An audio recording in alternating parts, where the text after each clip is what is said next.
मित्रों राधे राधे। मित्रों, मुझे मिथुन लग्न और मिथुन राशि के लोगों के सैकड़ों और हज़ारों कॉल्स और वो मिलते हैं मैसेज, जिसमें वह अपनी दुख भरी कहानी का इजहार करते हैं और बताते हैं कि जीवन में शायद ही उन्होंने सुख के कोई पल देखे हों। ज़्यादातर दिन उनके दुख और पीड़ा, तिरस्कार, अपमान में ही बीत गए।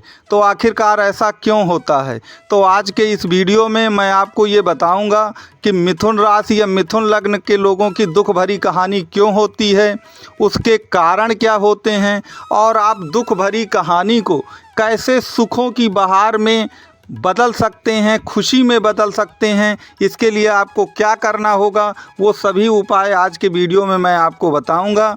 तो कृपया आप इस वीडियो को अंतिम तक ज़रूर देखते रहें। अगर आप इसे स्किप करके देखेंगे तो आपके कुछ समझ में नहीं आने वाला है। मित्रों, इसके सिवा अगर आपको ज्योतिष से संबंधित कोई भी समस्या हो या आप कुंडली का विश्लेषण या परामर्श करवाना चाहें तो मेरा नंबर दिया गया है। आप इस नंबर पे कांटेक्ट भी कर सकते हैं और इस पर अपना व्हाट्सएप मैसेज भी कर सकते हैं, लेकिन शुल्क लागू होगा। तो मित्रों, आखिरकार इस बिंदु पर हम वापस आते हैं कि जो मिथुन लग्न या मिथुन राशि है, इसकी ये दुख भरी कहानी क्यों होती है। तो आपको मैं बता दूं कि उसकी क्यों दुख भरी कहानी होती है, वो सुनिए। देखिए, पहला कारण तो ये है कि ये जो मिथुन लग्न या मिथुन राशि है, ये काल पुरुष की कुंडली की तीसरी राशि है। अगर आप में मिथुन राशि होगा तो वहाँ पे 3 नंबर लिखा होगा। तो तीसरे भाव की राशि है और बुध की राशि है। और बुध इसके सिवा अन्य किस राशि के मालिक होते हैं? कन्या राशि के मालिक होते हैं। तो कन्या में 6 अंक लिखा होगा। तो तीसरे और छठवें भाव का प्रतिनिधित्व करती हैं ये बुध की राशियाँ। और आप जानते हैं कि तीसरा भाव कहे का है? तीसरा भाव आपके एफर्ट्स का है, आपके प्रयास का है, संघर्ष का है और पुरुषार्थ का है। तो तीसरा भाव है ही कुल मिलाकर के एक प्रकार से संघर्ष का, आपके एफर्ट्स का, आपके पुरुषार्थ का वो भाव ही है। और छठवां भाव काहे का है? छठवें भाव को आप जानते हैं कि रोग का, दरिद्र का, रिपु का, ऋण का, इन भावों का कुल मिला के छठवां भाव प्रतिनिधित्व करता है। जो मिथुन और कन्या राशियां हैं, और याद रखें कुंडली में केंद्र और त्रिकोण को शुभ भाव माना गया है। 3 और 6 को शुभ भाव नहीं माने जाते हैं। और याद रखें, तीसरे और छठवें घर में अगर पापक ग्रह की राशियां पड़ती हैं तो वो बहुत अच्छी मानी जाती, लेकिन अब पापक ग्रह बैठे तो बड़ा अच्छा माना जाता है। लेकिन तीसरे और छठवें पे बुध एक शुभ ग्रह हैं तो उनके लिए ये अच्छा नहीं माना जाता। तो देखिए, पहला जो बेस और कॉन्सेप्ट है वो यही है कि जो मिथुन और कन्या राशियां हैं, जो बुध की राशियां हैं, वास्तव में ये तीसरे और छठवें भाव की राशियां हैं। और तीसरा और छठवां दोनों ही संघर्ष के घर होते हैं। इस कारण से ये सारी दिक्कतें फेस करनी पड़ती हैं मिथुन लग्न या मिथुन राशि के वालों के लिए। फिर दूसरा कारण ये है कि जो मिथुन राशि है, इस राशि और लग्न को जो है बहुत इमेच्योर राशि माना गया है, क्योंकि बुध को राजकुमार कहते हैं। अब बुध तो छोटे बालक हैं, और छोटे बालक की जो बुद्धि होती है ना, वो लड़कपन कर जाता है। और ये जो राशि है, आप देखेंगे एक लड़का और लड़की खड़े हुए हैं, तो थोड़ा लड़कपन वाली राशि भी है, गंभीरता नहीं होती है।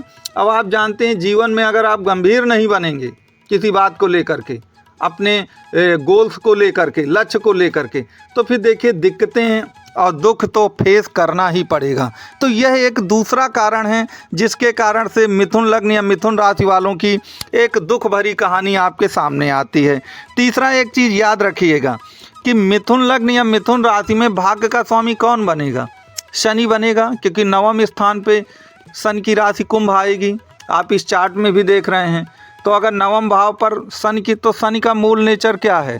व्याधियां हैं, परेशानियां हैं, रुकावट है, विलंब है।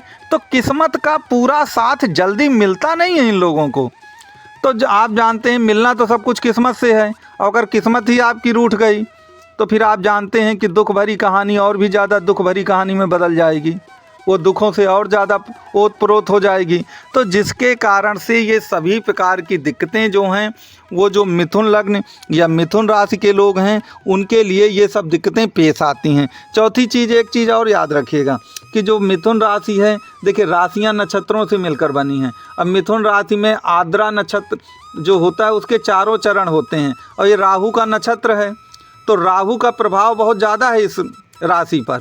और अगर धोखे से आपकी कुंडली में चंद्रमा थोड़ा सा भी पीड़ित हो गया और राहु का बोलबाला इस राशि में है, तो याद रखिए चंद्रमा क्या है, चंद्रमा मन का सुख है। तो मन के सुख पर फिर मन का दुख हावी होने लगता है। तो जब मन का दुख हावी हो जाएगा तो आपकी चाहे जितनी अच्छी स्थित परिस्थिति हो, अगर मन से आप दुखी हैं तो फिर दुखी हैं। अब मन का दुख सबसे बड़ा दुख होता है, पीड़ा। तो इन सब कारणों से जो मिथुन लग्न या मिथुन राशि है उसकी कहानी बहुत दुख भरी हो जाती है, बहुत ज़्यादा दुख भरी कहानी बनती है, जिसके कारण से ये दुख। और एक कारण मैं आपको और बता दूं, जो मिथुन लग्न या मिथुन राशि है ये सब द्विस्वभाव राशियां हैं। और जो द्विस्वभाव राशि होती है आप जानते हैं ये हमेशा कन्फ्यूजन में जीते हैं कि कोई कार्य करें कि ना करें। तो दुविधा, असमंजस हैं, ये इनके कुल मिलाकर के दिमाग में भरा होता है। तो हर कार्य को करने में ये बहुत ज़्यादा समय लेते हैं और कोई कार्य तब करते हैं जब समय निकल जाता है तो पूरा लाभ भी नहीं मिलता है, तो फिर इनको मन की पीड़ा सताती है। तो जिसके कारण से सब प्रकार की दिक्कतें आती हैं। अब इन चीज़ों से अगर आपको बाहर निकलना है तो क्या करना है, मैं उसको बता देता हूँ। देखिए बुध वाणी का प्रतीक है, तो पहले तो बुध को मजबूत करिए। तो आपको कम से कम बोलना है।